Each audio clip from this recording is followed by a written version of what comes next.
ওরা সবাই দাঁড়িয়ে অফিস কক্ষে দরজা দিয়ে কথা বলতেছে। সেই দরজা ভেঙে টার্গেট করে আমার স্বামী তো দুর্নীতি কাজ করে না, কাউকে করতে দেয় না, সে প্রতিবাদ করে, শুধু এটুকু দোষ। কিন্তু আমার স্বামীর সঙ্গে তার লাগে না, লাগছে অন্য ছেলের সঙ্গে, অন্য নকল অফিসের সঙ্গে লাগছে। কিন্তু টার্গেট করে আমার স্বামীকে মারে, বাচ্চা নিয়ে আমার স্বামী কেউ নাই। তাই আমি প্রধানমন্ত্রীর কাছে আমার এই বার্তাটা পাঠাই, উনি যেন আমার এই বিচারটা করেন। স্যার ছিল সঙ্গে, স্যার তাদের ছাত্রদের দায়িত্ব কাজ স্যারদের নয়, স্যার তার নিরাপত্তার জন্য তাই জিটি করে গেছে, কিন্তু আমার স্বামীর জন্য তারা কিছুই করলো না। তাদের নিরাপত্তার জন্য, তাদের অফিসার করার জন্য তারা করছে, কিন্তু আমার স্বামীটা যে অসুস্থ হয়ে পড়ে রইল তার খবর তারা করলো না। স্যার তার করতে জিটি করলো না, বা কিছু একটা আশ্বাস আমার দিয়ে গেল। স্যারের বলে ওনার নিরাপত্তা, তাহলে স্যারের যেখানে নিরাপত্তা নাই তার কর্মচারী কীভাবে নিরাপত্তা? এখন উনি কোথায় আছে? আপনার স্বামী এখন কোথায় আছে? আমার স্বামী তো রংপুরে নিয়ে গেছে।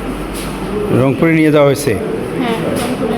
এখান থেকে রিলিজ করে দিচ্ছে নাকি? হ্যাঁ, রিলিজ করে দিচ্ছে ডাক্তার, রংপুরে নিয়ে গেছে। আপনি শুধু কেস করার জন্য এখানে আসছেন? আমি কেস করতে ওনার মাথার কোথায় আঘাত লাগছে? মাথার পিছনে 10টা সেলাই দেয়, হাতের মেরুদণ্ড ভাঙিয়ে দিয়েছে, ডান হাত যেটা দিয়ে কর্ম করে খাবে। মুমিনকে কি মারছে? মুমিনকে মারছে হলো তোমার মিরাজ আর হলো জীবন আর হলো আশিক। এরা কারা? এরা হলো মোক্তারের ছেলে। মোক্তারের ছেলে তোমার একজন হলো তোমার শাহিন মোক্তারের ভাগ্নে। শাহিন মোক্তারের ভাগ্নে, আচ্ছা। কি নাম? ওর নাম হলো মিরাজ। আর হলো জীবন হলো তোমার আবুল মুক্তারের ছেলে। আর হলো তোমার আশিক হলো ইরশাদুল মুক্তারের ছেলে। আশিক এরা কি এখানে কি মুক্তারি করে? হ্যাঁ, এখানে অফিস করে। অফিস করে মানে দলিল লেখে না কি করে? বাবার সহযোগী হিসেবে কাজ করে। আচ্ছা। তারাই মারছে। কেন মারলো এটা একটু বলতে পারবো? গত বৃহস্পতিবারে অফিসিয়ালি কিছু কাজকর্ম নিয়ে কথা কাটাকাটি হওয়ার পর ওটা আবার সমাধানও, ওরা ওই রেস্টটা নিয়ে সকালবেলায় একটা হট্টগোল পরিবেশটা দিচ্ছে। আমাদের জেলা স্যার, রেজিস্ট্রার স্যার, জেলা রেজিস্ট্রার স্যার এবং সাব রেজিস্ট্রার স্যার, ওরা একটা মীমাংসার জন্য দুর্ভোগ শান্ত করলো, মীমাংসাও হলো।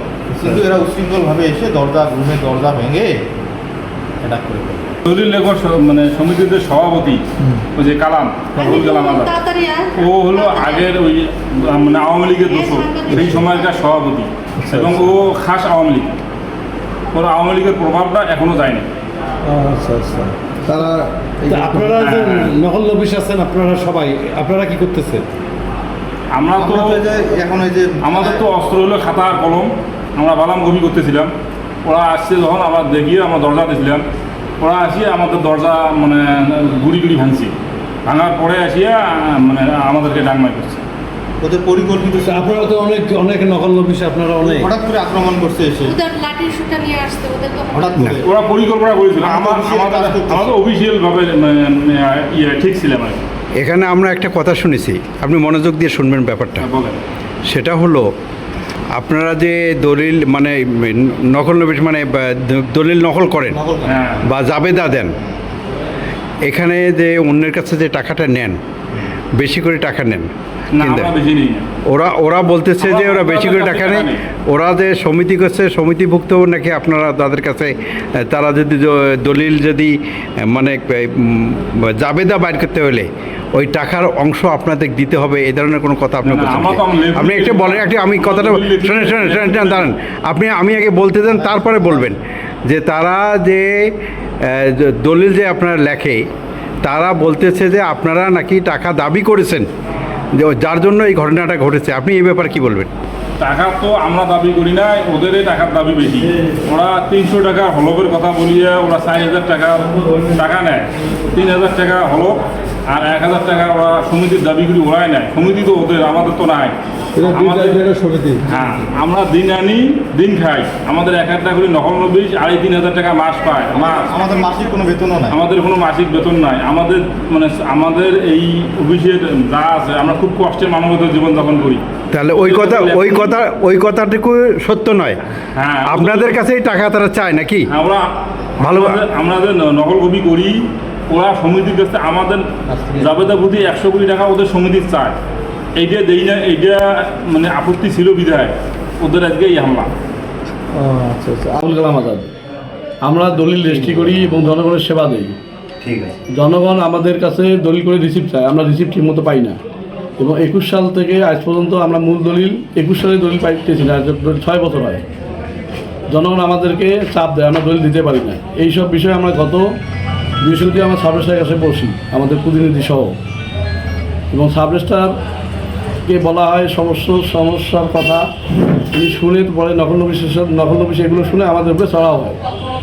এই কারণে আমরা আজকে দলিল রেজিস্ট্রি বন্ধ করছি, যে আমরা এটার বিচার না পর্যন্ত রেজিস্ট্রি কার্য বন্ধ থাকবে।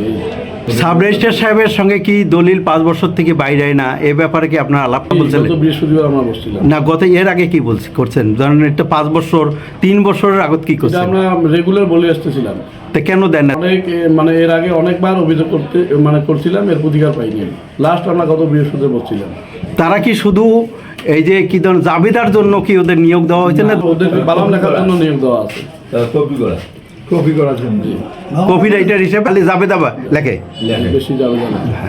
এটি উদ্বৃত্ত জেলা রেজিস্ট্রার সাহেব আছে এবং সাব রেজিস্ট্রার স্যার আছে, তাদের সাথে আমরা কথা বলতেছি এবং হঠাৎ করে অভিযোগ ছিল ওটি থেকে আসেনি।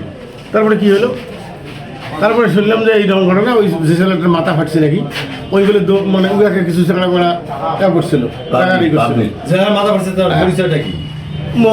নকল নবিশ, হ্যাঁ, ওই যে দৌড় বসছে, যাওয়ার পরে ওই মাথা ছাপিছে, তারপরে ওই যাও না কি বলে লাগছে, এটা আমার শোনা কথা, আমার সত্য মিথ্যা, কিন্তু ওই টেবিলের কানি লাগিয়ে ওর মাথা ফাটছে, এইটুকু আমরা শুনলাম। না, আরেকটা বিষয় আমরা যেটা জানলাম যে আপনাদের যারা লিড রাইটার আছেন তারা ওই মুমিন নামে যার মাথা ফাটছে এই ছেলেকে নিয়ে বসছিল সাব রেজিস্টার, সেটা যে তুমি কতদিনের মধ্যে তুমি দিতে পারবে, কাগজ দিতে পারবে। যেটা মাসুদ কত দিনের মধ্যে দিতে পারবে, সেটা বিশুদ্ধ দরকার ঘটনা। বিশুদ্ধবার সে শেষ পর্যন্ত 7 দিনের কথা বলে যে 7 দিনের মধ্যে দিতে পারবো। তারপরে আপনাদের এখান থেকে যারা আপনাদের সিনিয়ররা আছে তারা বলছে তো 15 দিন দেওয়া হলো, তারপরে 20 দিন দেওয়া হলো। না, 20 দিনের কি মধ্যে কি দলিল সব লিখে দিতে পারবে সে? না না, দলিল দেখা তো কি কাজ তোমরা প্রতিদিন 5টা করে দলিল তোমার দিবে, এই 5টা দলিলে কপি করে দিতে হবে, সেটা গভর্নমেন্ট আইন আছে। জি জি জি। সেইটা তো ওরা দিতে দেয় না, সেটা তো লেখেই না। তারপরে রসিদের দায়িত্ব ওই, আচ্ছা। সেই রসিদও লেখে। ওনার নাম কি?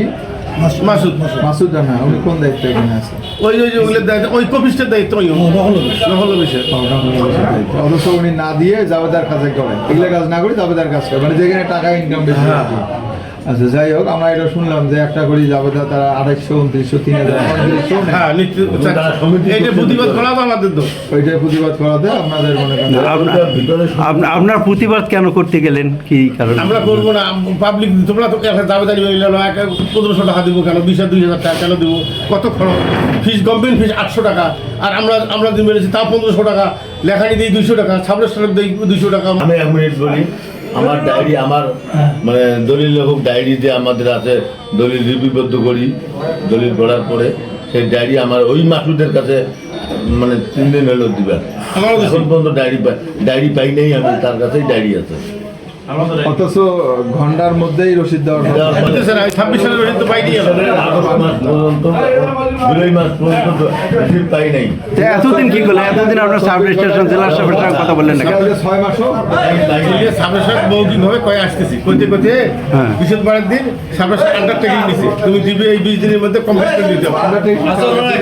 মানুষের কাছে নিছে, মানুষ যেহেতু রসিদ লাগে জি, জি। তার কাছ থেকে নিছে। নেওয়াতে এ বাড়ি আসি একেবারে অকথ্য ভাষা গালি গালাজ, সাবরেস্টারের মোহরা দলিল লেখক সবাইকে একেবারে জাতা ভাষা গালি গালি